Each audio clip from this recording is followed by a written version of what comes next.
Salutations à vous tous qui me suivez partout où vous êtes et j'espère que vous vous portez tous bien.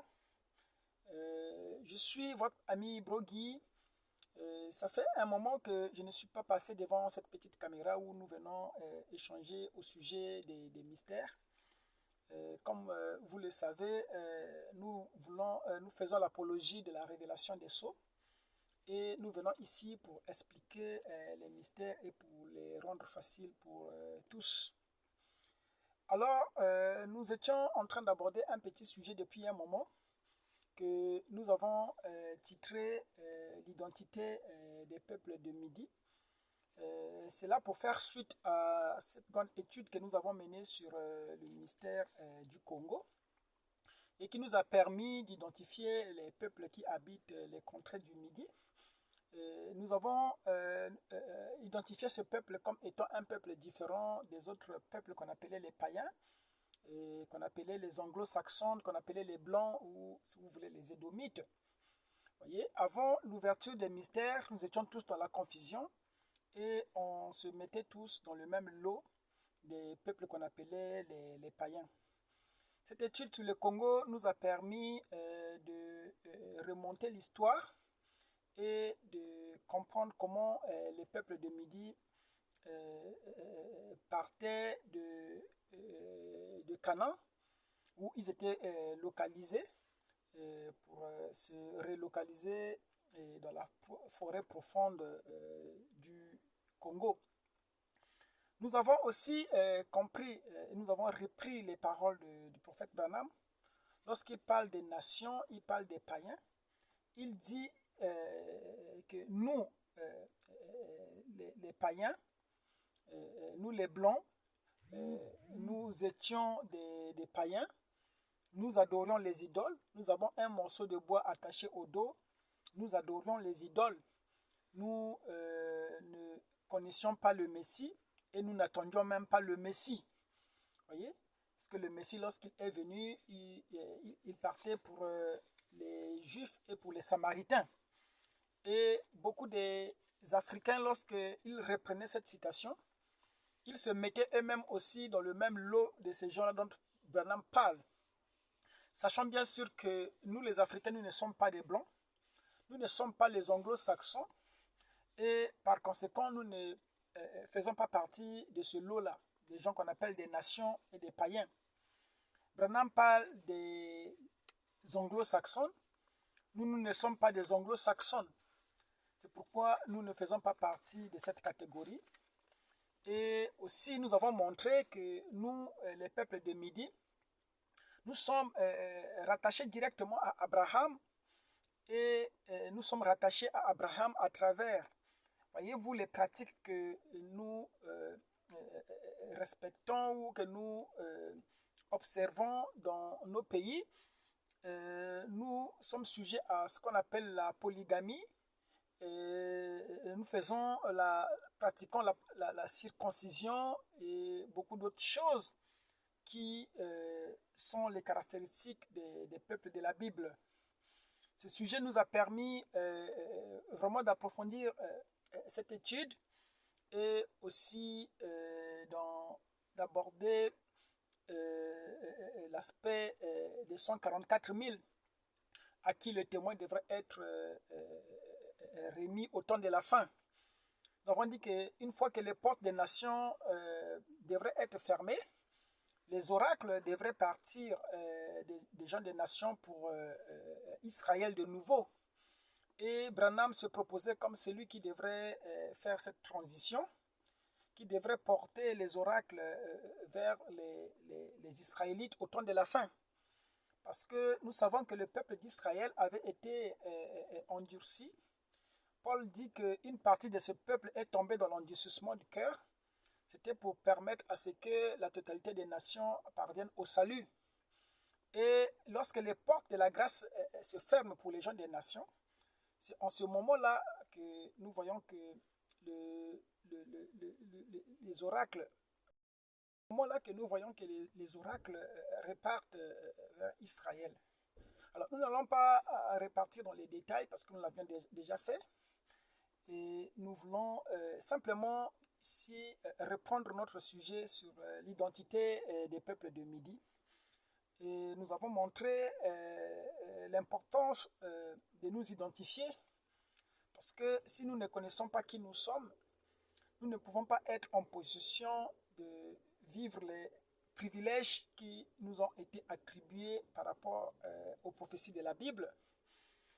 Nous devrions connaître qui nous sommes. Un peuple qui ne connaît pas son identité, alors c'est un peuple qui marche dans les ténèbres. C'est pourquoi nous avons montré que le peuple localisé au-delà des fleuves de Couche, c'est le peuple de la Bible. Il s'agit des Israélites qui fuyaient la persécution au niveau du canal là où ils étaient localisés, et ils venaient s'installer dans la forêt profonde du Midi. Nous avons parlé du livre des Cantiques des Cantiques, qui est un livre mystérieux, une alliance qui était scellée entre Salomon et la reine de Midi.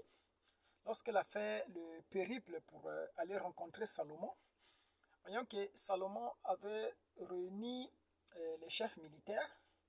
Il avait invité ses homologues, les rois de l'époque, des alentours. Il avait rassemblé les filles de Jérusalem, que nous avons nommées comme étant les chefs des clans, voyez-vous, les chefs des provinces de son royaume. Ainsi, il avait aussi rassemblé ses 700 femmes et ses 300 concubines dans une sorte d'assemblée, et pour écouter la reine de Midi. Et nous savons qu'au-delà de ce qui a été écrit dans la Bible, nous avons compris le sens profond des oracles qui ont été prononcés, et nous avons compris qu'il s'agissait effectivement d'une alliance qui était conclue. Mais le style qui avait été utilisé là, c'était ce qu'on appelait la palabre africaine, c'est-à-dire des paraboles, une expression à travers les paraboles que seuls les initiés pouvaient comprendre. Nous savons que les Juifs s'expriment à travers les paraboles et aussi à travers la palabre. Jésus lui-même, quand il est arrivé, il enseignait beaucoup à travers ce qu'on appelle les paraboles. Voyez? Et il faut être assez spirituel pour comprendre le langage, pour déchiffrer le message qui est véhiculé.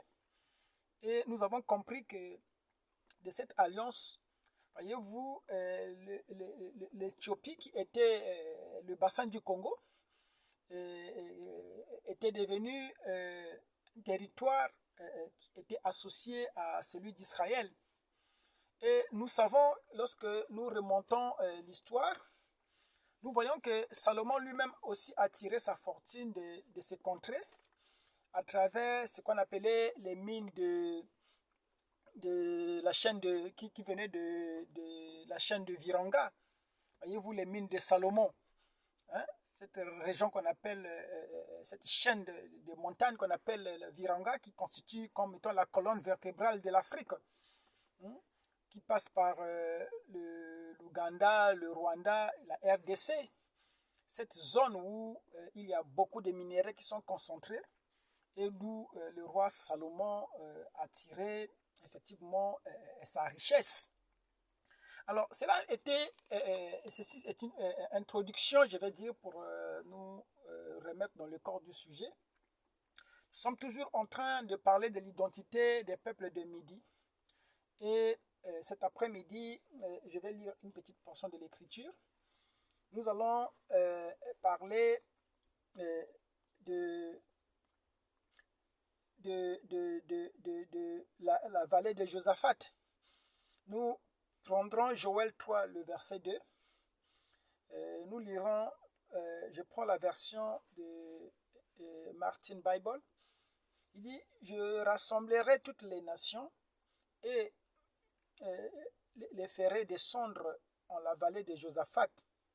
Et là, j'entrerai en jugement avec eux à cause de mon peuple et de mon héritage d'Israël, lesquels ils ont dispersés parmi les nations.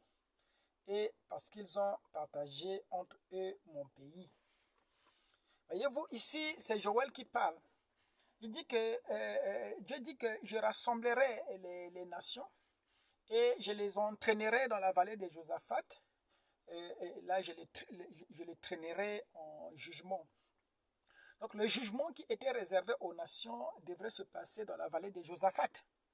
Et nous savons que la vallée de Josaphat, c'est ce qu'on appelle le Moyen-Orient. C'est là où les nations devraient être jugées. Ces nations devraient être jugées pour avoir pris le pays de l'Éternel et d'avoir partagé son pays, ou surtout d'avoir dispersé son peuple à travers toutes les nations. Le peuple qui a été dispersé, c'est Israël. Israël a été dispersé. C'est pourquoi aujourd'hui nous parlons des tribus perdues de la maison d'Israël. Nous avons montré dernièrement que ces tribus avaient été perdues jusqu'à la révélation des mystères.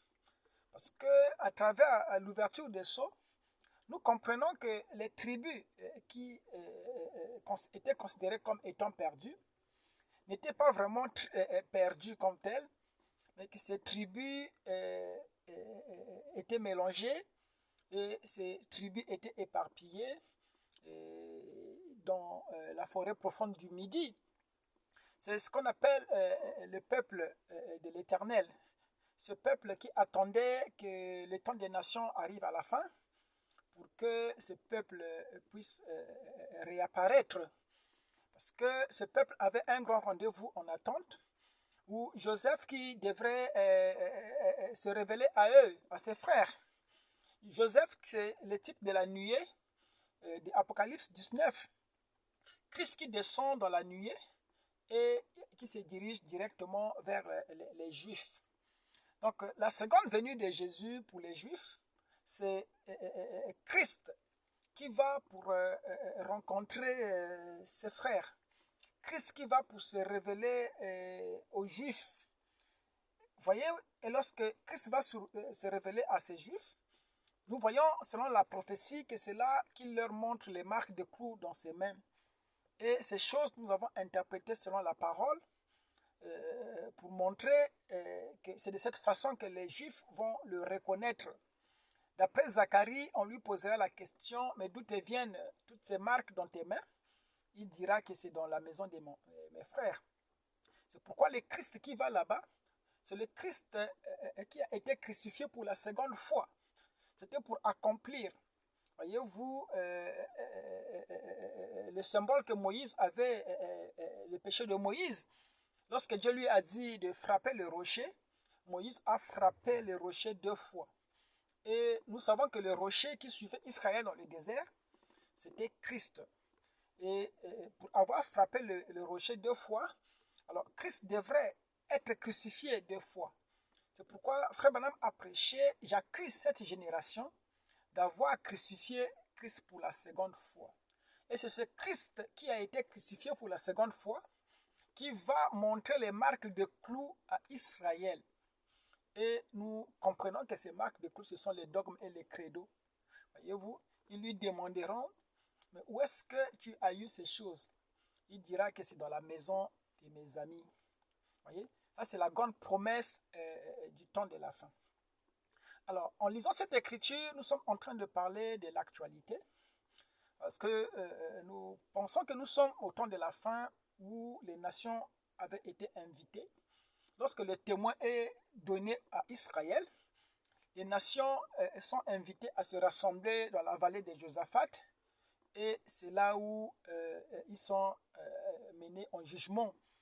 Et nous sommes actuellement en train de vivre ce grand événement où les nations sont en train d'être invitées dans la vallée de Josaphat, où ils vont s'autodétruire. Et nos yeux sont témoins de tout ce qui se passe au Moyen-Orient. Nous savons que cela est encore une preuve supplémentaire qui montre que les portes des nations sont fermées et que le témoin est parti du côté d'Israël. Nous savons que Israël qui reçoit le témoin, c'est le type de Joseph qui a reçu ses frères en Égypte. Donc ses frères devraient quitter Canaan. Ils devraient se trouver à l'étranger. Et c'est dans ce contexte-là qu'ils font connaissance avec leur frère Joseph. Nous avons vu que lorsque Joseph a voulu traverser pour aller à Canaan, arrivé en Égypte, Dieu a dit à frère Branham, non, toi ne vas pas là-bas, tiens-toi loin de la Palestine. Vous voyez? Et Branham, jusqu'à ce qu'il quitte la scène, il n'est plus rentré là-bas à Canaan pour rencontrer les Juifs. Mais alors, comment Branham a-t-il passé le témoin à Israël? Parce qu'au sujet d'Israël, il a été dit qu'une nation devrait naître en un jour. Frère Branham, dans la brochure, dans la prédication, les 70 semaines de Daniel, il explique effectivement comment la nation devrait naître en un jour. Mais nous allons avoir l'occasion de répartir dans les détails. Parce que notre insistance à nous, c'est sur le peuple de Midi. Notre insistance à nous, c'est cette trompette, qui est une prédication mystérieuse qui était consacrée pour Israël. Parce que Israël est rassemblé à travers les trompettes. Frère Branham dit que c'est que le 7e sceau est pour Israël. C'est que le 7e sceau est pour les gens, pour l'épouse. C'est ce que la 7e trompette est pour Israël. Vous voyez, Israël est appelé à se rassembler à travers les trompettes et la fête des trompettes. C'est ça qui rassemble Israël. Vous voyez, cette prédication mystérieuse sur les trompettes que Branham n'avait pas prêché, sinon de façon surnaturelle. C'est l'identité des peuples des Midi. Pourquoi? Parce que la 7e trompette cachait ce qu'on appelle le mystère de l'identité des peuples d'Israël. Voyez? Pourquoi? Parce que Frère Branham insistait sur le 7e sceau. Il disait que lorsque le 7e sceau sera révélé, c'est seulement alors que vous connaîtrez qui est Dieu, quelle est sa nature et comment il agit. Et lorsque nous parvenons à la connaissance de qui est Dieu, quelle est sa nature, comment il agit, ainsi Dieu aussi révèle à travers la 7e trompette l'identité de ce peuple-là qui porte son nom. Parce que Dieu a fait une alliance avec un peuple, ce qu'on appelle le peuple d'Israël. Voyez-vous, ce peuple-là qui partage son nom. Nous sommes passés à travers tous ces petits mystères pour montrer qu'il y avait un peuple qui devrait partager ce nom-là, le nom de l'Éternel. Et beaucoup ont dit que le nom de l'Éternel était Jéhovah. Nous avons lu Frère Branham qui disait que les biblistes ou les théologiens, ils n'ont pas pu traduire véritablement le nom de l'Éternel. Ils ont appelé cela Jéhovah ou Yahvé, mais les tétragrammes, les 4 lettres, n'avaient pas été correctement traduits. Et nous sommes à la fin des temps où tous les mystères devraient être révélés. Nous avons divulgué la signification des 4 lettres. Et cela a donné ce qu'on appelait à Congo. Sinon, il y a Congo. Et nous voyons le nom d'un peuple qui correspond à cela. Un peuple qui porte le nom à Congo. Ce peuple-là qui partage le nom de l'Éternel. Voyez, nous avons longtemps sillonné là-dedans. Nous avons parlé de tout cela en long et en large. Ceux qui veulent vraiment, qui sont intéressés, ils peuvent fouiller dans nos interventions antérieures. Ils verront tous ces partages. Alors, aujourd'hui, alors que nous parlons de la bataille de la vallée de Josaphat, nous voulons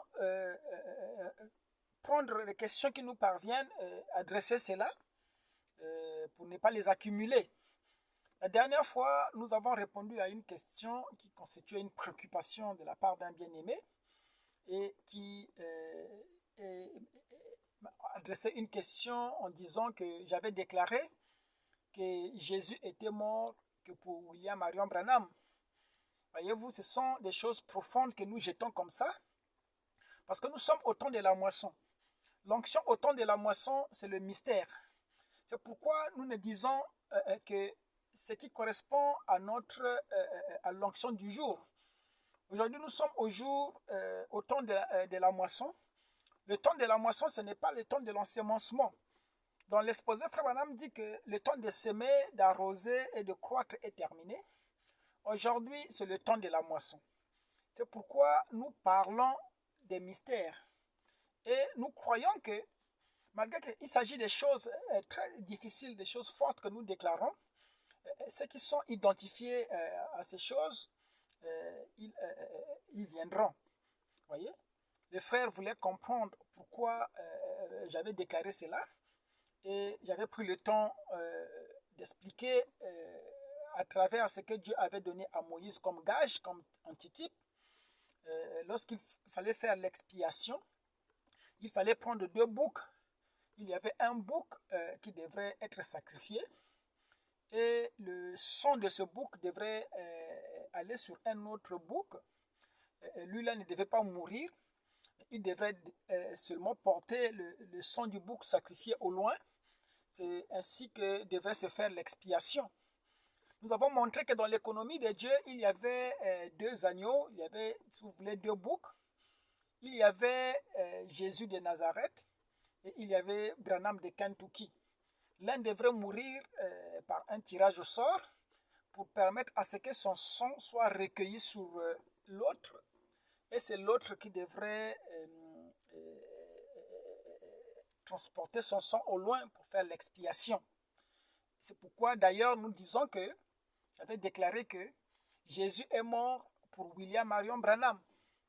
Ça correspond à l'instruction que Dieu avait donnée à Moïse par rapport à l'expiation.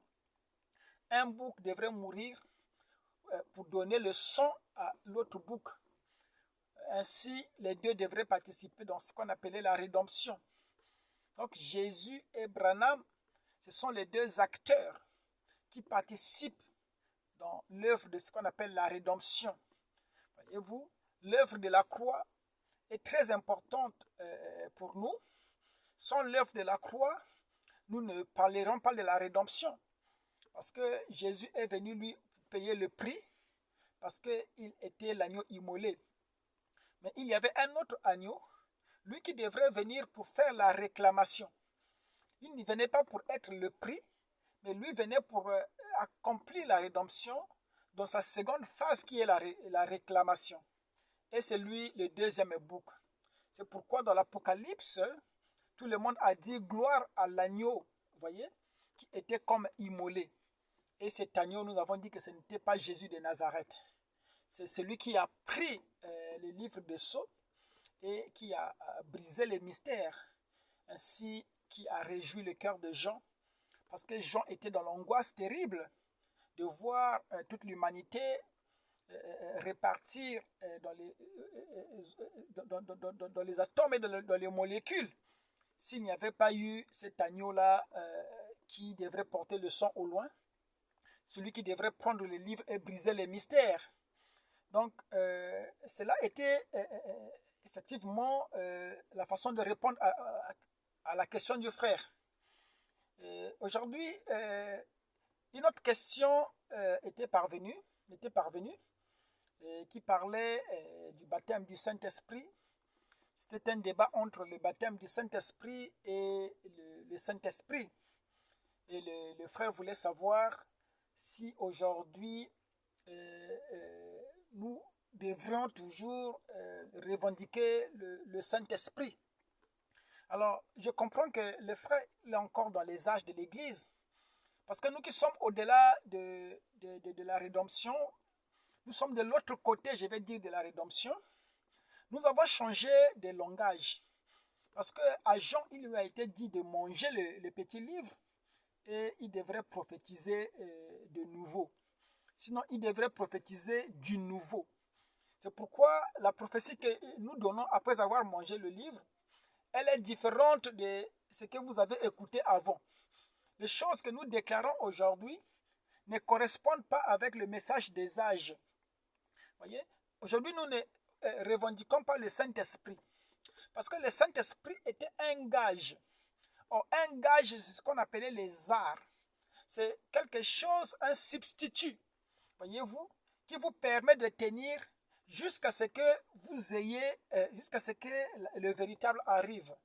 C'est pourquoi Paul disait à son jour, n'attristez pas le Saint-Esprit par lequel vous êtes scellés jusqu'au jour. Vous voyez que Paul, en tant que docteur de la parole, Paul comprenait ce qu'on appelait les délais. Il n'a pas voulu que les gens soient déraillés par rapport à ça. C'est pourquoi Paul précise qu'on devrait ne pas attrister le Saint-Esprit jusqu'au jour de la rédemption. Et nous savons que le jour de la rédemption, c'est le jour de l'ouverture des mystères. Frère Branham, lorsqu'il parle du Saint-Esprit comme étant un sceau, il dit que c'est comparable à un wagon qui a été scellé et qui a été mis sur les rails pour aller d'un point A à un point B. Et entre les deux points, le wagon peut dérailler, le wagon peut sortir même du chemin. Mais c'est que le contremaître fera, il viendra juste reprendre le même wagon et remettre sur les rails pour qu'il aille jusqu'à destinée. Or, notre destinée à nous qui étions scellés, c'était le jour de la rédemption. Parce qu'on n'est pas scellé pour l'éternité. Il n'y a que les membres d'église qui pensent qu'on est scellé pour l'éternité. Non, on n'est pas scellé pour l'éternité. On était scellé pour la rédemption. C'était ça la destination du sceau. Une fois la rédemption arrivée, on devrait ouvrir le wagon qui était scellé. C'est comme une femme qui tombe enceinte. Une femme ne reste pas enceinte éternellement. Voyez? Une femme reste enceinte jusqu'à l'accouchement. Lorsque Frère Branham prêche les douleurs de l'enfantement, il dit que l'Église était en train d'enfanter. Voyez? C'est pourquoi il dit qu'à l'ouverture du 7e sceau, l'Église enfantera Christ de la parole. Voyez? Lorsque l'Église enfante Christ, alors les douleurs de l'enfantement disparaissent.